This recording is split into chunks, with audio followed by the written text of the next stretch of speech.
शहीदी स्थल पर पधारे हुए आप तमाम गणवीरों को मेरा क्रांतिकारी जोहार। साथियों, जो लड़ाई हमारे पुरखों ने आज से लगभग 100 वर्ष पहले शुरू की थी, उसके घाव भले ही भर गए हों, लेकिन वो सपना आज भी हमारी आंखों में जिंदा है।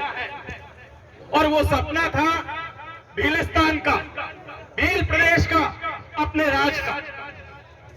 और 100 साल पहले वो सपना हमारे पुरखों ने देखा था और उसी सपने को पूरा करने के लिए आज आदिवासी परिवार आप सबके साथ मिलकर के आगे लड़ रहा है और उसे यकीन है कि वो अपने पुरखों के सपने को पूरा करेगा। साथियों, जो लड़ाई फिलहाल चल रही है, अभी जो बात यूसीसी की हो रही थी, समान नागरिक संहिता की चल रही थी, हम सब लोग जानते हैं कि ये जो समान नागरिक संहिता का जो लोग दावा कर रहे हैं, जो कह रहे हैं कि एक देश में 2 कानून नहीं चलेंगे, उन्हें ये जानना होगा कि इस देश का जो पूरा का पूरा ढांचा है वो विविधता से भरा हुआ है। उसमें बहुत अलग अलग किस्म के लोग हैं, अलग अलग जातियों के लोग हैं, अलग अलग धर्मों के लोग हैं। हमारा देश एक गुलदस्ते की तरह है।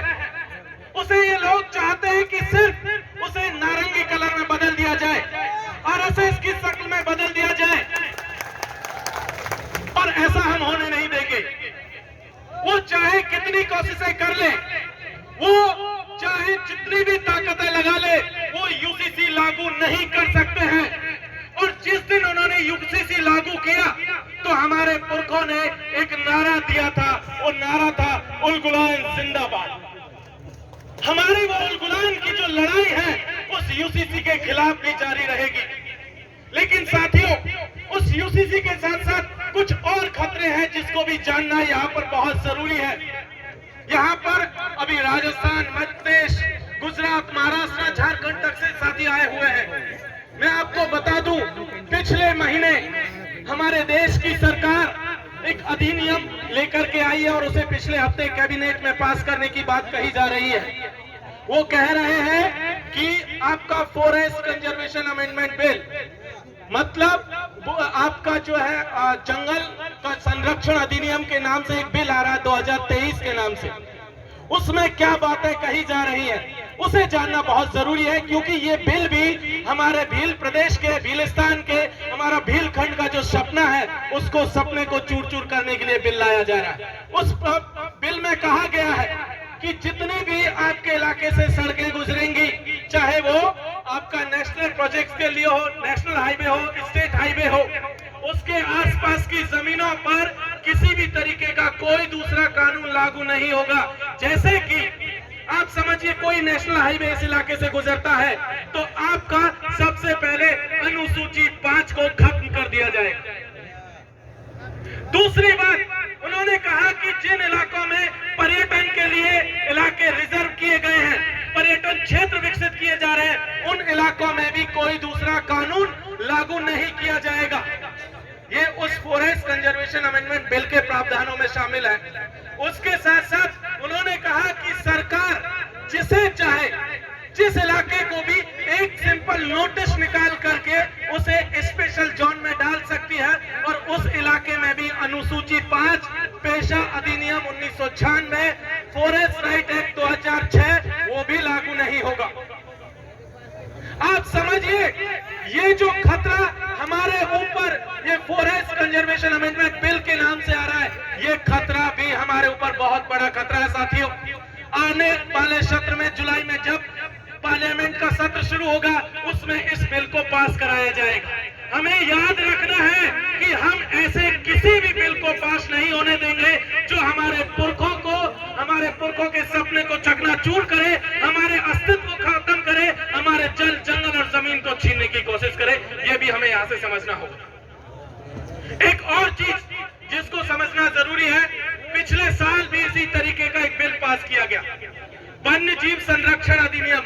इस देश की सरकार ने पास किया, बहुत चुपके से उसको पास कराया गया। उसमें भी क्या प्रावधान था? उसमें भी कहा गया कि जिन इलाकों को भी जंगली जानवरों के लिए रिजर्व अनुसूची 5 से लेकर के पेशा, FRA, ये सारी चीजें लागू नहीं होंगी। हुआ क्या उस एक्ट के आने के बाद? लगभग 18 जोन पूरे देश भर में रिजर्व आइडेंटिफाई किए गए, जिसमें एक एक जोन में हजारों एकड़ जमीन है। उसे कह दिया गया कि इसे हम वन्य जीवों के लिए रिजर्व करेंगे, और जैसे ही उन इलाकों को रिजर्व किया जाएगा, आप मान लीजिए उन इलाकों में जो आदिवासी रह रहे हैं, जो बाकी लोग रह रहे हैं, उन्हें भी वहां से खदेड़ दिया जाएगा। और ये 18 जोन दरअसल सबसे ज्यादा इन्हीं आदिवासी बाहुल इलाकों में है साथी। इसलिए भी हमें उस बिल का विरोध करना बहुत जरूरी है। कुछ चीजें और समझना बहुत जरूरी है। अभी हम लोग लगातार देख रहे हैं कि जिस तरीके से आदिवासियों के सम्मान के साथ खिलवाड़ किया जा रहा है। हमने देखा सीधी में क्या हुआ, एक आदिवासी व्यक्ति के ऊपर पेशाब किया गया RSS के लोगों के द्वारा, बीजेपी के नेताओं के द्वारा, और उसको मैनेज करने के लिए एक दूसरे व्यक्ति को ले जाकर के मुख्यमंत्री भवन में उसके पैर धोए गए। दरअसल हमें पैर धुलवाने की जरूरत नहीं है, हमें जरूरत है हमारे जो संवैधानिक हक है उनको सुरक्षित करवाने की इन RSS और बीजेपी के लोगों से। ऐसा मत सोचिए कि कांग्रेस इनसे बहुत दूर है, दोनों एक ही थैली के चट्टे बट्टे हैं, दोनों में कोई भेद नहीं है। एक नागनाथ है तो दूसरा सांपनाथ है, दोनों जहरीले हैं। इन दोनों से हमें बचने की जरूरत है।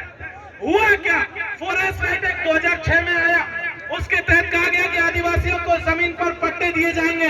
पिछले साल दिसंबर का जो सेशन हुआ था पार्लियामेंट का, उसमें कहा गया था कि पूरे देश में से मात्र 19 लाख आदिवासियों के जो एप्लीकेशन आए थे, जो दावे किए गए थे, उन्हीं को पट्टे जारी किए गए। इस देश में आज की तारीख में लगभग 12 करोड़ से ज्यादा आदिवासी है, उसमें से 19 लाख को उन्होंने पट्टे दिए हैं। हम जानते हैं कि जिन लोगों के पास पट्टे नहीं है उनके साथ वन विभाग किस तरीके का बिहेव करता है, सलूक करता है।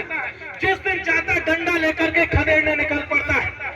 सुप्रीम कोर्ट का भी 2019 में वर्डिक्ट आया हुआ है इस मामले में। उन्होंने कहा है कि जिनके पास भी पट्टा नहीं है उन्हें अपनी जमीनें खाली करनी होंगी। अब आपको तय करना है कि गेंद किसके पाले में रहनी चाहिए, कमल कांग्रेस के पाले में कि हमारे पाले में। अगर गेंद हमारे पाले में रहेगी तो यहां से एक वादा करके जाइए कि राजस्थान के भीतर, मध्य प्रदेश के भीतर और आगामी सालों में जब गुजरात में चुनाव होंगे, तब इस राज्य का, मध्य प्रदेश का, गुजरात का मुख्यमंत्री आदिवासी होना चाहिए। हमारी सिर्फ एक ही मांग है कि अगर आदिवासी मुख्यमंत्री नहीं बना तो हम इन दोनों को जड़ से उखाड़ देंगे। इनको हमने पिछले 75 सालों से देखा। 75 साल किसी के लिए भी बहुत ज्यादा होते हैं, किसी देश के लिए भी बहुत ज्यादा होते हैं, और 75 साल बाद भी आज हम मानगढ़ में बैठ करके अपने पुरखों के सपने को पूरा करने की लड़ाई लड़ रहे हैं। इसका मतलब यह है कि इन्होंने हमारे साथ धोखा दिया। जो लोग हमारे में से उठ करके उस तरफ चले गए, उन्होंने भी यही बदमाशियां की कि वो उस तरफ के ही जाकर के रह गए। इसीलिए यहाँ से ये चीज हमें जाननी होगी कि हमारे लोग, वो लोग पार्लियामेंट के भीतर जाएं, वो लोग विधानसभा के भीतर जाएं, जो हमारे साथ दिन रात उठते हैं, बैठते हैं, हमारे साथ खाते हैं, पीते हैं, रहते हैं, हमारे लिए लड़ते हैं, और हमारे जल जंगल जमीन को बचाने की लड़ाई को पूरा करने का सपना देखते हैं, हिलस्तान बनाने का सपना देखते हैं। उन्हीं लोगों को आगामी चुनावों में हमें विधानसभा, लोकसभा में भेजना है। बहुत बहुत शुक्रिया। इंकलाब जिंदाबाद। जय भीम। फूल जोहार।